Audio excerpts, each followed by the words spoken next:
Тэгтээ захиалаагүй байхгүй. Тэгсэн чинь ингээ бодоол байгаа да яхаа мэдэхгүй. За яах вэ хүү явал ингээ хүний 8-нд явчихдаг болоо. За нэр хувцсгүй байсан ч бандажтай байсан ч шууд юм шиг. Би шүлэндээ давуулаад арах ганцхан хамгаалсан байсан. Тэгсэн чинь бүр ёо тэдэр бүр явтал шүлэндээ орё гэдэг. Тэ. Аялал хийх гэж байгаа ч юу хийхээ мэдэхгүй байна уу? Across World болон Temin Tokyo нарын ярилцлагад нэгдэж, аяллаа амтыг хэрхэн нээж, хэрхэн аялах тухай ярилцлагыг хүлээн авч үзнэ. Жишээ нь миний хамгийн анхны аялал Хөвсгөл далаар аялж байсан байхгүй юу? Тэгээд Хөвсгөл аймгаар нийт 21 хоног аялахад тэр 21 хоногийн аялалд би маш олон гайхалтай мэдрэмжийг авч дурсамжийг бүтээж байсан. Тэгээд тэр аяллаас бас ойлгож авсан зүйл маш их байдаг. Тэгэхээр эхлээд темээс асуучих.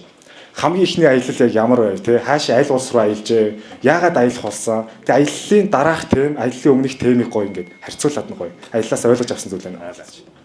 За би ч анх ерөөсөө гадагшаа гарч үзег байж байгаад Япон явцсан. 10 жилээр төгсөөд тэгээд очичоод ингээд байж байгаад бэкпэктай нэг цүнхээ үрэл влог хийгээ шийдээд тэгээд Япон улс дотроо ингээд аялж ирсэн. Тэгээд ингээд Японы гой газруудаар очиод те. Ер нь бол Япон улс бол миний одоогийн яг дүгнэдгээр бол би хамгийн аялахад тохиромжтой гой улс гэж боддог байхгүй. Яг тэгвэл нөгөө нэг өмнөх түүхтэй хуучин түүхүүд нь байж гин. Тэгээд одоо болохоор яг ийм модерн сити нүртэл байж гин те. Бүх юм ингээд ийм цогц. Тэг хоолууд нь гоё те. Хоолол гоё өстэй. Тэгж бодсон. Тэгээ ер нь бол аялалд явбал би өстө өөрийгөө амар тийм өстө өчүүхэн те юм байна гэж одоо мэдэрсэн одоо сайн талаараа гэсэн үг шүү дээ тий. Нэг хит ингээл одоо надаа энэ одоо байж байгаа одоо энэ зовлон ч юм уу энэ стресс тий. Энэ бол юу ч биш юм байна ингээд дэлхийд дахин юм том байна гэдэг ер нь л аюу мэдэрч аваад тэндээс хойшоо ер нь аюу тийм ухаацсан шүү. Миний хувьд ингээд айлч улс орн руу аялсан хамгийн гоё зүйл ингээд хоолтой холбоотой байдаг тий. Тэ айлч улсад очиод одоо нисгтэр буулаа тийшээ төрүүн таксидлаа хамгийн түрүүнд хоол иддэг тий. Тухайн улсын хамгийн гоё хоол нь юу вэ? Тэрийг идэх гэж шууд очиж иддэг. Тэгээд тэм мэн одоо аялж байсан улсуудаас за ингэ чи Японд 6 жил амьдэрсэн. Японд одоо хамгийн гоё хоол, Японы ингээ хоолны соёлын талаар гоё яриач. Маш том соёл одоо хоолны соёлтой газар гэж миний хувьд ойлгоо. Тий, ер нь айгүй хоолны соёлтой. За тэгээд амьдарч ирсэн болохоор одоо би нөө хоолны дуртай энэ одоо Японоос шүү холбоотой байдаг. Тэгээд юу вэ гэхээр ер нь одоо нэг ийм аймагаараа одоо жишээлбэл одоо Хоккайдо гэдэг одоо газрынх нь Хоккайдо гэдэг аймгийнх нь одоо жишээлбэл тентхийн хоньны махта одоо Чингис хаан гэдэг хоол нь алдартай ч гэдэм үү те. Кюшү гэдэг аймгийнх нь болохоор рамен алдартай гэл рамен дотор нь тонкоцу те гэдэг ийм төрлөөр тийм одоо ялгаатай те аймагаараа. Тэгэл ер нь Японочууд нь өөрсдөө бас тэрийг маш сайн мэддэг. Одоо тэгээд Жаханаас ирсэн мөгөд би Кюшү аймгаас ирсэн гэсэн чинь яа танаа рамж гоё те гэл ер нь бүгд мэддэг. Тэгээ нэг юм тусдаа одоо тэр аймгийнх нь ресипи гэж байгаад байгаа юм. Тэгэл би ч бас ер нь тэгэл ийш тийш яваал энэ хоол идтiin дөө. Тэгээд хамгийн гол нийт гэдэгтээ ингээд бас харна яаж хийж ийн те юугаараа Токиогоос жишээлбэл юугаар ялгаатай юм те би бас яаж хийж болохоор байна гэдэг ч юм уу. Тэгэл нөтөл тэмдэглэв. Тийм хоол бол угаасаа та хэд айлч улсад очисан хоолын хамгийн түрүү хоол нэрээ хамгийн гоё шүү. Тэгээд тухайн улсын хамгийн гоё хоолыг идэх гэдэг бол том аз жаргал гэж боддог. Би ингэж асуумаар байгаа байхгүй бас. Одоо хэнийг темийг бас аялахаас өмнөх өөрийг нь бас яриулмаар байгаа байхгүй. Тэгээд яагаад ингэж одоо хүн болон ингэ аялах сонирхолтой гоод энд байгаа хүмүүс ингэ бүгд аялах хүсэлтэй. Зарим нь яагаад гэдгийг мэдэхгүй нэгнийгээ дуурайгаар за аялах гоё ихээр аялж иж магадгүй. За зарим нь үнэхээр дугуйтаа ингэ дэлхийг тойрох, хөрвчтэйгээ дэлхийг тойрох. Би ингээд яг яагаад гэдэг үгийг амар асуумар санагдмаас өөрөөсөө тэг танаас тойроос асуучих. Аялал надад бол хамгийн таалагдсан зүйл нь тэр хүмүүс нь байсан. Одоо тэр тухайн орны хүмүүс одоо Японд ингээд аялж байгаа юм бол тухайн одоо орон нутгийн хүмүүс ч гэдэм үү те адр аймгийнх нь тэг бүгд айгүй ондоо нэг Япон өмөртлөө одоо тэр аймаг ч гэдэм үү за ингээд зөө өмнөд Аз гэлд аялж байхад ер нь бол хүмүүстэй надад ингээд танилцаад гоё юм яриад ингээд явах ингээд амар гоёсэн. Тэр ингээд тэгэд би бас өөрөө айгу тийм байгаль тийм ягаад ч юм мэдэхгүй нэг дуртай. Байгаль харахаар л нэг юм бүр нэг юм сонирн болоод цаанаасаа баг донтоод те. Тэгэл ер нь аялж байхдаа хөвчлэн одоо хоёулаа хот том гой хот хийсээ илүү гой байгаль далаа те. Уул устайгаа ойрхон л явдаг. Байгаль хоолтой.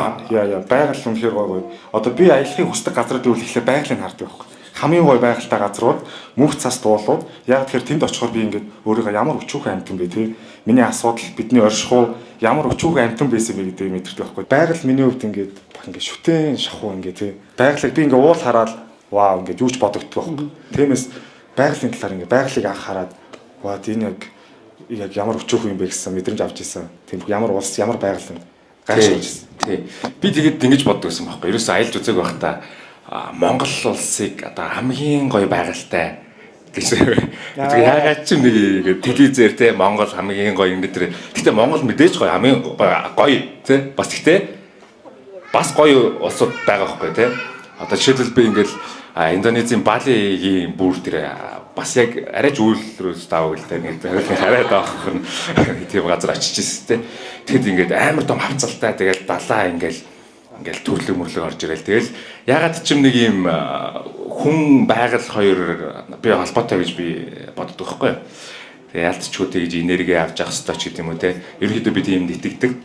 Тэгэхээр ялцчгүй нэг тийм мэдрэмж өгөөл тэгээд нэг юм хүнийг аягүй гоё цэвэршүүлээд гаргачихсан болоо гэж надад. Тэгээс нэг санагдтыг. Тэрэндэж би өөрөө итгээд бас миний бие ч гэсэн тэгээд гоё ялгах шиг байдаг шүү дээ.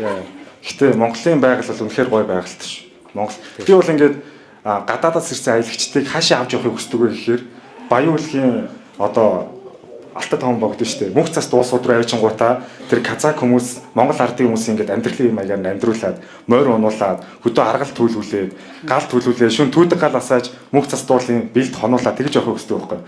Тэгээд би бас ингэж асуумаар байна. Дэлхийн бас нэлээдгүй олоорноор ингээд яваад үзсэн байгаа. Би ингээд гадаад явж байхдаа ч гэсэн энэ хүмүүсийг Монголд аваачвал би яг юу үзүүлэх вүлээ те. Монголыг яг төлөөлөх юм нь юу юм бол?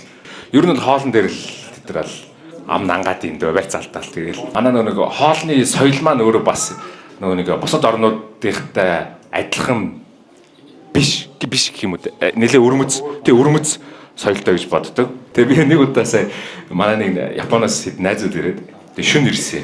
Тэгээ хоолд игээд өсөөд нэгэд харин би шүлэндээ давуулаад орох ганцхан онгойцсон байсан. Тэгсэн чинь бүр ёо тэдэр бүр юм явтлаа шүлэндээ орё гэдэг. Тэ нөө нэг кальцтай шүлээд шүү дээ нэг цагаан. Тэгээд цөөн өгөөд хуйцаа өгсөн чинь тэдэр бүр хаалцсан. Дууссан. Тэгэл ерөөсөө ахиж ингээл өөр ресторантай орсон. Тэгэл бас гоё тэгсэн чинь хамгийн сүүлийн явах өдрөө шүлэндээ орё гэдэг. Ер нь л зардал бас хэмжиж шүү дээ. Шүлэндээ ороод аяллахын зардлыг бас хэмжиж байгаа байхгүй юу? Наа ч бас гоё санаа биш. Одоо гадаадаас ирэнгүүт шууд шүлэндээ авч ороод дүүртэлний 3 хоол авч өгөөл. За дараагийн удаа юу идэх юм гэж дахиж ороолаа. Тэгэл явчихаар юм байна. Одоо ингээд аялж байгаа хүмүүсээс амар их асуудаг байхгүй. Яаж хямд аялаад байна те? Яаж аялаад байна? Энэ мөнгөтэй юм уу арднаас янз бүрийн хүн байна уу гэл. Тэгээ надаас бол ингээд бас ганцаараа өвчтэй аялаа явж явахт их асуудаг. Тэгээ би монголоор яг үндэ ямар ч мөнгөгүй аялж байгаа байхгүй яг үндэ. Хич хайкинг хийгээ замуунаа аялаад майхнаа өрчин. Тэгээд хоолоо борцоо тушаахын хэлбэр борцоо аваа явчихдаг. Борцтой будаатай гурилтай шүлээ гэдэг чийгтэй. Тэгээ хөдөө явангуудаа ингээд хөдөөний айлуудаар хончдагсан. Хөдөөний айлд чунгуудаа ингээд ажил мажилтанд туслаад тэгээ ерөөдөө монголоор ингээд ерөөдөө аялах ер нь хамгийн бага зардлаар аялжтэй. Зардлаа яг яаж эртнээс төлөвлөж чинь те эсвэл хадгаламжийн данстай юу Маш сайн эртнээс төлөвлөчих юм бол одоо 3 сарын дараах тикет одоо энэ 7 хоногт авах байгаа тикет хоёрын одоо зөрүү бол одоо тэнгэр газар шиг ялгаатай шүү дээ тийм учраас маш сайн төлөвлөж байгаа бол 3-4 сарын өмнө хамгийн хямдхан тикетийг олоод явчихдаг да. Тэгэл тикет авсан байх тэгэл ер нь яаж хийж байгаа л нэг болчдөг шүү дээ. Тикет авдаг гэдэгтээ би яг өөрийнхөө сэтгэлээ хэлж. Би анх нэг хамгийн анхны өргөжтэй соло аялж байгаа Таиланд руу явжсэн. Тэгээ би чи ингээ эртнээс төлөвлөвөл хагас 2 жил ингээ жоохон мөнгөө цуглуулаад тэг гэрэг плесээс дэмжлэг авчихсан тохойд. Тэгээ би 2 сарын өмнөөс төлөвлөвөө дахиад сар бодож байгаа юм. Сар үлдсэн. Тэг ингээ тикетээ захиалаагүй байхгүй. Тэгсэн чинь ингээ бодоол байгаа да яахаа мэдэхгүй. За яах вэ явал ингээ хүний 8-нд явчихдаг болов. За буцаж ирэхгүй юм шүү дээ. Нэг аав ээж чи би 19 настай байсан тохойд. Тэгээд аав ээж чинь зөвшөөрөл авах гэж бөө юм болцгоо. Тэгээ яах вэ гэж гал шууд тикетээ захиалж ирсэн. Бангкок руу шууд тикетээ захиалаад цаашаа Коh Samui руу тэндээсээ босч Бангкок тэгээ Бангкокоос Улаанбаатар гээд. Тэгээ тикетээ захиалсан чинь шууд ингээл дараагийн юмд нь гараад ирдэг. Буудлаа яах вэ? Хоол ундаа яах вэ? Тэнгүүд шууд судалчих чам. За буудал ийм үнэтэй би хостел байрлана. Надад 5 отоо буудал хэрэггүй. 5 отоо буудал бууснаас хостел буугаад өргөжтэй аялагчтайгаа танилцсан. Миний хувьд бүр амар том одоо мөрөөдөл амар гоо сонирхолтой. Тэнгүүд тикетээ захиалах нь хамгийн зөв сонголт шүү. За тийм хэлдэг. Та тэр ээж тийш явах ч бол шууд тикетээ захиалж гараас нь тэгэл буудлын энэ тэр арга нь олдсон бэлээ. Вазагийн хэлдгээр нэр хувцсгүй байсан ш бандажтай байсан шууд явж. Тэгээд сая Монгол улс чинь нөгөө Welcome to Mongolia гэдэг Go Mongolia гэдэг төсөл хэрэгжүүлж байгаа. Тэгээд тэрний төслийн юугаар ингээ маш олон жуулчдыг татаад авах шиг байгаа. Тэнгүүд би яг түрүүний асуудаг асуултан дээр л гайхаад байгаа байхгүй.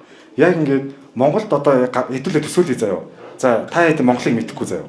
Монголын талаар ямар ч ойлголт байхгүй. За Монголд өргөжтэйгээ буулаа, нисгтэр буулаа. Тэгээ Монголд яг юу үзэх вэ? Нөгөө талаас Монголд яг тэр үнд яг юуг өгөх вэ? Хамгийн гоё зүйл нь за миний хэл бодсноос яг ингээд нэг буян тухай одоо Чингис хаан сонгосон буудлаас буугаад нэг гарч ирдэг штэ. Тэнгүүд манаа нэг энэ салхийг л хүмүүс аягүй гоё. Гэх ёо энэ ямар гоё салхитай юм бэ танах гэдэг. За тиймээс миний асуулт болон та хэдийг төлөөлөө би асууч. За аялалд гарахаас өмнө одоо хамгийн ихээр анхаарах зүйлс юу вэ?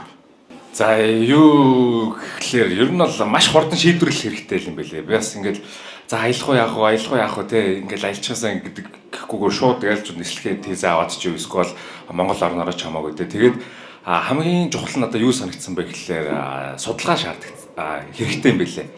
Одоо тэгэл мэдээж мөнгө цаасаа өрөөл те цагаа өрөжиж очиж тэр одоо улс тэр одоо газар тэр одоо аймаг Монгол аймаг те юун гоё юм те юуг нь үзэх ёстой юм юун дээр анхаарах ёстой юм юуг нь очиж заавал харж үзээд гоё ингээд нүдэ баясах юм ч гэдэг юм уу ийм мөрхөө судалгаанууд бол хийх хэрэгтэй санагцсан. Одоо би бас ингээд туршлагагүй байхдаа ингээд юу лөө зарим газрууд руу явчаад тэгээд нэг үнэхээр идэж үзэх ёстой хоол ч гэдэг юм те очиж үзэх ёстой газрын нэг очоогоо дутуу ирсэн дараа нь мэдчихэж байгаа тийм тохиолдол байгаа хөх. Тэгэхээр ер нь бол тийм гоё очих байгаа газрынхаа судалгаал одоо өмд самцснаас илүүтэйгээр л хэрэгтэй юм билээ. Шинэ мэдлэг мэдээлэл мэдрэмжүүдийг авахыг хүсвэл subscribe хийж залуусын орон зайд нэгдээрэй.